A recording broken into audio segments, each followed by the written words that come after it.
A miracle isn't always about walking on water. Sometimes it's a quiet, profound answer to a heart's cry. The story of the angel bringing communion to St. Francis is remembered not just as a wonder, but as a deep lesson about God's closeness. We often remember St. Francis for his love of nature and poverty, but his deepest passion was the Eucharist, when illness isolated him from the altar. A profound spiritual event, recorded by his early followers, revealed how heaven responds to a heart consumed by divine love. In this video, we'll explore this hidden gem of a story to deepen our appreciation for the Eucharist, understand God's closeness in our weakness, and find inspiration in Francis's simple yet radiant faith. To truly understand the miracle, we must first grasp the fire at the heart of St. Francis's life, his love for the Eucharist. Many early sources, including the biography by St. Bonaventure, describe the Eucharist as the center and sun of Francis's spirituality. It wasn't just a ritual for him. It was a living, real presence of Christ. This deep devotion is said to have shaped his entire approach to faith. He instructed his friars to hold churches and altars in the highest respect, for there the sacred mystery resided, according to writings compiled by his followers. Francis often spoke with such reverence about the body and blood of Christ that he would be moved to tears. This intense love is portrayed not as a dry doctrine, but as a passionate, personal relationship. The Vatican's official biography notes that his faith was Eucharistic at its core, meaning everything flowed from this encounter. Scholars like Augustine Thompson point out that Francis saw the world itself as reflective of God's goodness, but the Eucharist was where that goodness became intimately accessible. For Francis, the sacred bread was the ultimate sign of God's humility and closeness, a theme that will be profoundly echoed in his own moment of need. This foundational passion sets the stage for everything that followed.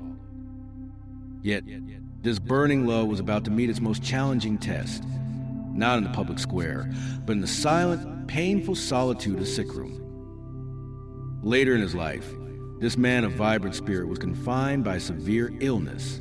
Records in Franciscan tradition, such as the Little Flowers, place this episode at a small, humble friary, often identified as a Ritordo or Greccio.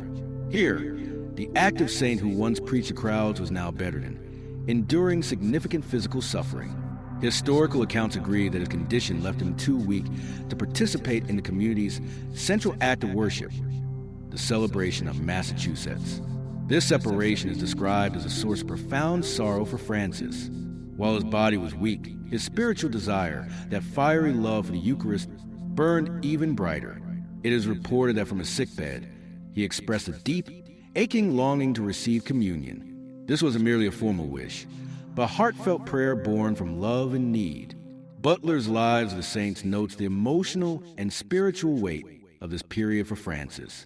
The Catholic News Agency, in reflecting on this story, highlights the human vulnerability of the saint, showing that even the greatest of believers can experience a sense of holy distance.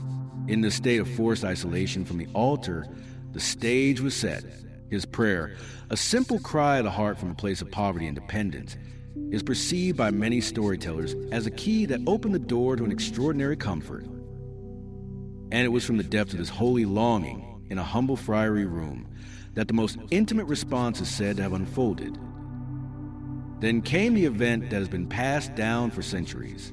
As Francis lay in prayerful longing, a radiant vision is said to have unfolded. Multiple early sources, most vividly the Little Flowers, recounted a figure of dazzling light, understood to be an angel, appeared to him. This heavenly messenger is described as carrying a small, glowing object.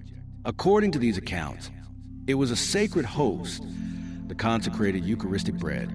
In what is remembered as a moment of serene grace, the angel then gently brought the host to Francis.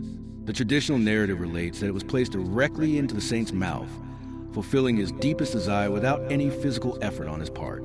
The Franciscan Archive summarizes this as the climax of the story, where divine compassion directly answered human devotion. Other sources, like certain theological commentaries on the Eucharist, frame this not as magic, but as a mystical affirmation of Christ's real presence.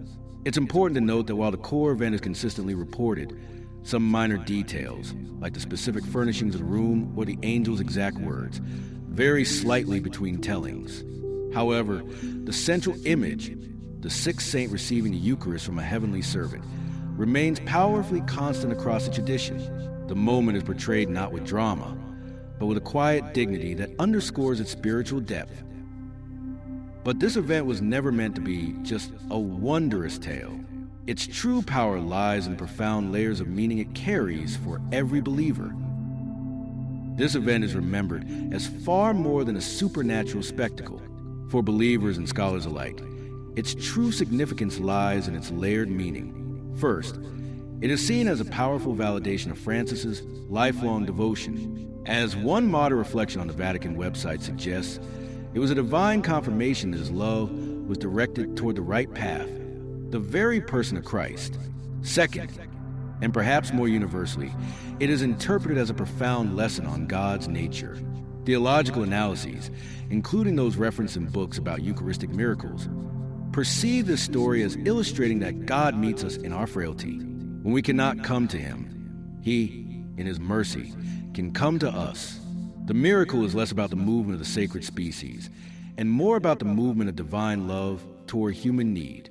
St. Bonaventure's writings emphasize that Francis's experiences always pointed back to deeper truths about God's goodness. In this case, the truth is about spiritual nourishment.